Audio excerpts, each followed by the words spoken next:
A warm greeting to one and all. Welcome to our tutorial Programming Logic and Technique with Programming C. In the today's sessions, we are going to discuss about the iterative process statement called as do-while loop.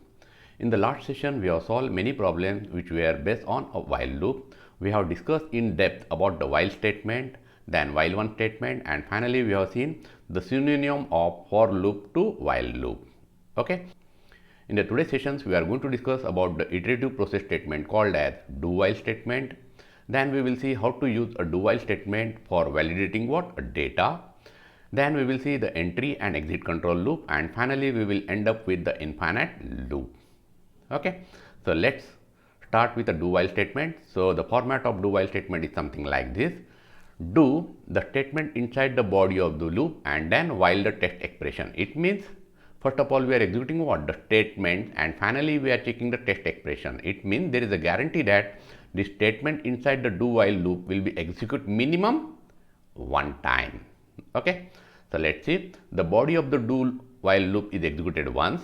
Okay, and then the test expression is evaluated. This condition will be evaluated. Okay, now if the test expression is true, it means if this condition is true, the body of the loop is executed again, and again it will check what? The test expression. It means after executing all the statement within this do while statement, it will always execute what? A test expression. Okay, and this process will be continue as long as this test expression is not going to become a false. Okay, and the moment it becomes false, the control will be transferred to what? A statement that follows the do while statement.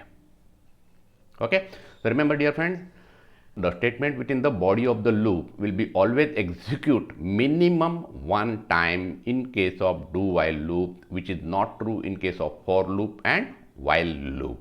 Okay, now some of the example based on a do while loop.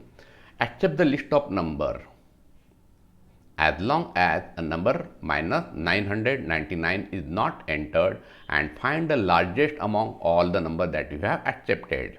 Okay, and assume your first number itself is not a minus 999. Okay, so what we need to find out? We need to find out what? The largest number.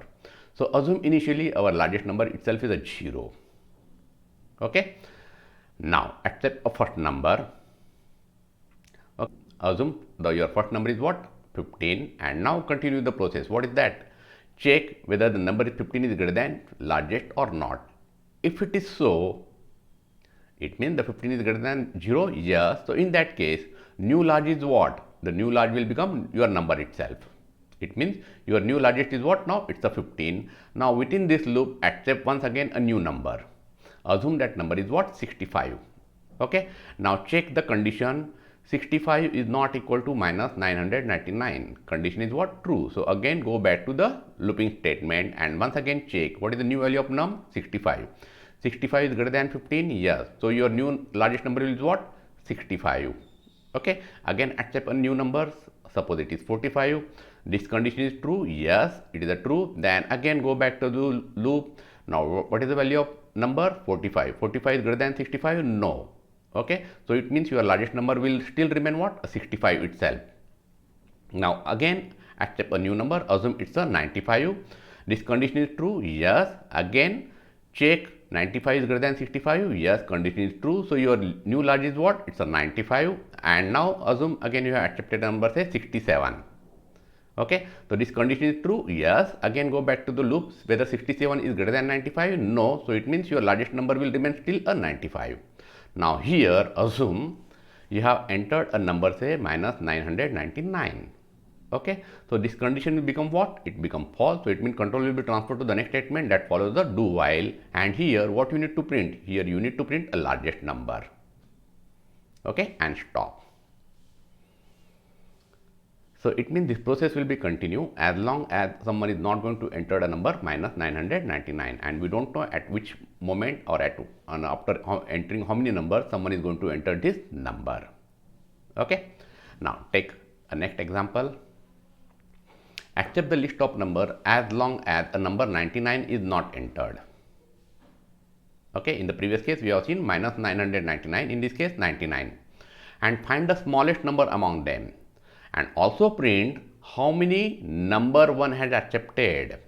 Okay, not only printing the smallest number, but you also need to print how many numbers has been accepted before entering a number 99. So, and assume your first number itself is not a 99. Okay. So, let's start. Assume your smallest number is what? Some largest number. Okay. It's a 9999. You may take some any largest number. Okay. Then accept a number. Okay. Now assume the number that you accepted is what? 15. Now since what you need to do, you also need to print the number of value that has been accepted. So counting is what? You are starting with the counting with 1. So far we accepted only one value, that is what? 15. And now do the process. What is that? Check whether the number is less than small. What is the value of number? It's the 15. What is the value of small? It's a 9999. So 15 is less than this, condition is true. So your new small number is what? It is a 15. Now within this loop, again accept a new number, assume it's a 7. Okay, and you are also going to increment what? A counter of number of value that you have accepted. So it means count is equal to count plus 1. So it becomes 2. Okay. Now what is the new value? It's a 7. So 7 is not equal to 99. Condition is true. Since the condition is true, again go back to the loop. Okay. Once again check what is the value of num? It's a 7. What is the value of 15? Sorry, what is the value of small? It's a 15. So 7 is less than 15. Yes. Condition is what? True. So new small is what now? 7. Now again accept a number 70. Increment the counter by 1. And condition is true. Yes. Again go back. 70 is less than 7. No. It means your smallest number will remain still a 7 itself. Okay, because this is a false. Now accept a new number, it's a minus 6. Okay, increment the counter since you have accepted one new number. Whether minus 6 is not equal to 99? Yes, condition is true, it is not equal. So again go back to the loop. What is the value of num? It's a minus 6. Minus 6 is less than 7? Yes. So your new smallest number is what? Minus 6. Now assume you have accepted here a number, say 99. Okay, so your counter has been incremented by what? 1 since you have accepted a number. Now 99 is not equal to 99. Its a condition is what? False, because they are equal. So control will be transferred to the next statement. So here what we need to do? First of all, we are printing the smallest number. What is that? It's a minus 6. And how many terms you have accepted before entering a number 99? How many number? Whether it is 5 or 4? It is a 4, because your fifth number is what? 99. It means the total number is what? Count minus 1. Okay, and finally stop. Now there is a one homework for you or assignment. Accept the list of number as long as a number minus 999 is not entered and find the largest and smallest number among the them. It means you need to combine both the logic of current problem that we have discussed and the earlier algorithm that we have discussed. Okay, so try it. Now accept the list of number as long as a number minus 99 is not entered and find the sum of all the numbers that have been accepted. Now please remember, it is not necessary that condition should be always minus 99 or it's something like it may be any values. Okay, you may have any kind of values in order to terminate that particular loop, and assume the first number itself is not a minus 99. Okay, so what you need to find out? The sum. Okay, so initially the value of sum is 0. Accept a number. Okay, and assume it's again 15 and perform this operation. What? Perform the sum, because the number is positive. Okay, and we are assuming the first number is not a minus 99. Okay, so accept a number, it's a 15. So perform the sum, that is 0 plus 15 is what? 15. Accept a new number, so 6 is not equal to minus 99. True. So again go back to the loop, perform the sum, that is what? 15 plus 6, it's a 21. Again accept a new number, suppose it is a 8. 8 is not equal to minus 99. Condition is true. So again perform the sum, 21 plus 8, it's a 29. Now here you have accepted what? A number minus 99. So minus 99 is not equal to 99. Condition is what? False. So it means control will be transferred to the next statement, and here what you need to do? Here you need to print the sum values and stop. Okay. Now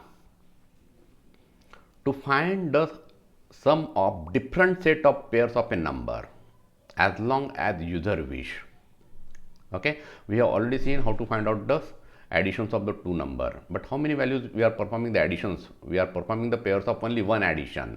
Now in this case we need to perform the same operation again and again as long as user wish. Okay, so let's see. Do accept a two number, perform their addition, display the result, again accept a choice. Choice means what? Whether you would like to continue this process or not. If you have entered a y, assume it means it's a yes. So y, the value of choice is what? Y is equal to y. Yes, condition is true. So again go back to the loop. Again accept a two number, perform their addition, display the result. Again accept a choice, and this process will be continue as long as user's choice is what? Y. The moment he has entered something else other than y, the control will be transferred to the what? A next statement. In this case, it's the stop. Okay, so for solving such kind of problems, do while is the best option, because we need to perform the addition minimum how many times? At least once. Okay, it means you are going to perform this operation additions of at least one pair. Then whether to continue with next time, it depends upon what user. Okay, so such kind of problems can be solved by means of what? A do while statement, whenever you want to execute the same set of instructions again and again.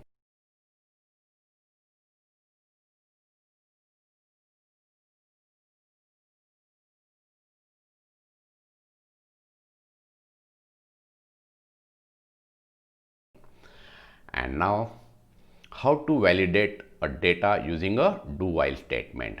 Okay, assume the problem, compute the sum of marks of 3 paper. Compute the sum of the marks of 3 paper after validating what? The marks of paper within the range 0 to 100. Okay, so what you are going to do? First of all, accept the marks P1, P2, P3 and check whether P1 is less than 0 or P2 is less than 0 or P3 is less than 0 or P1 is greater than 100, P2 is greater than 100 or P3 is greater than 100. If any one of these conditions is true, and we know that in OR, if any one of the conditions is true, is overall condition is what? True. It means this condition is true, so again go back to the loop. It means you have not accepted the values within this range. It means someone may have entered some negative values or someone may have entered a value greater than 100. Okay, so it means this process will be continue unless and until you are not going to enter a value within this range. The moment you have entered the values within this range, the control will be transferred to the next statement. So here what you need to do? Perform what? The sum of the marks of all these 3 paper and display the sum and stop. Okay, now most important is what? How to validate the data. It means you need to accept the values within the do while statement in order to check the value that you would like to accept whether it is correct or not. Okay, so we can use a do while statement for validating our data. Now we have already seen the iterative process. The flow of loop is consist of basically 2 types. One is entry control loop and second is what? Exit control loop. So here the first condition is evaluated in case of entry control loop. Here first of all we are evaluating what? The condition. If the condition is true, then it will execute what? All the statement within this particular loop. Okay, and finally this process will be continue as long as this condition is true. Now since we are checking the condition at the top or at the beginning, it is also called as what? Top tested loop. So example of this entry control loops are what? For loop and while loop, because at the entry level itself it is checking the condition. Okay, if the condition is true, then only it is going to execute what? A looping statement. Now we have a other type called as exit control loop. Here the statement within the loops are executed and at the end it evaluates the condition whether to continue with next iteration or not, like this. First of all we are executing what? A statement, and then we are checking the condition at the end, and hence it is also called as what? A bottom tested loop. Okay, so example is what? Our do while statement. So these are the 2 types of the loops that has been supported by almost all the languages. Okay. Now to print a hello message n times using all 3 looping statements, and now let's see how they are going to be work. So we know it's very well about the for loop, accept a number and want to n display what? The hello. It means this process will be continue as long as the value of I is less than n. The moment the value of I becomes greater than n, control will be transferred to what? A stop. Okay. Now assume the value of n is 5. So it means what it is going to print? It is going to print a hello message how many times? It is going to print 5 times. Okay. Now assume the value of I is 1. It means what? 1 to 1. So how many times you will get a message hello? It will print only once. Okay. Now talk about the while loop. Now let's discuss about the while loop. Accept the value of n. So initially what is the value of I? 1. Then I is less than n. Yes, condition is true. So display the hello and then increment the value of I by 1. So what we have done? We have simply converted the for loop into the while loop. Okay. Now again, assume the value of n is what? 5. So how many times we will get a message hello? It is going to print 5 times. Now assume the value of I is 1, value of n is 1. So it is going to print how many times? Only 1 times. Okay. And finally, do while loop. Accept the value of n, again the value of I is what? Initially 1. Do. So first of all, what is going to happen? It will print the hello for the first time. Okay, and then the value of I is going to become what? It is going to become a 2. Now 2 is less than n. Yes, if assume the value of n is 3. So 2 is less than 3. Yes. Now remember, at no place we are checking whether 1 is less than 3 or not. We are directly checking whether 2 is less than 3. Okay, it means there is a guarantee that this statement will be executed minimum 1 time. Now assume the value of n is 5. So how many times hello will print? It will print 5 times. Assume the value of I is 1. So it will print 1 times. And now most important statements. Now assume the value of n is 0. 1 to 0. So condition is false at the first itself, at the beginning itself. It means the hello message is not going to print at all. Okay. Now talk about this. So what is the value of n? 0. What is the value of I? 1. 1 is less than 0. No, condition is false. So directly stop. It means hello is not going to print even once. Now here the value of n is what? 0. So value of I is what? 1. Do. What is it going to print? It will print hello. Then the value of I become 2. 2 is less than 0. No, condition is false. Stop. So how many times we have printed hello? That is a 1 time. Because in do while there is a guarantee that the looping statements are going to be executed minimum 1 time, because we are checking the condition at the end, while in this case we are checking the condition at the beginning. Okay, and hence these two loops are referred as what? The entry control loop, while this is referred as what? The exit control loop. Okay, and now what is infinite loop? When a same set of instruction is carried out again and again without any method of what? A termination, then such loops are referred as what? The infinite loop. Okay, assume you want to print a message hello 5 times and you have written a code something like this. For I equal to 1 to 5, step value is what? 0. It means initially what is the value of I? 1.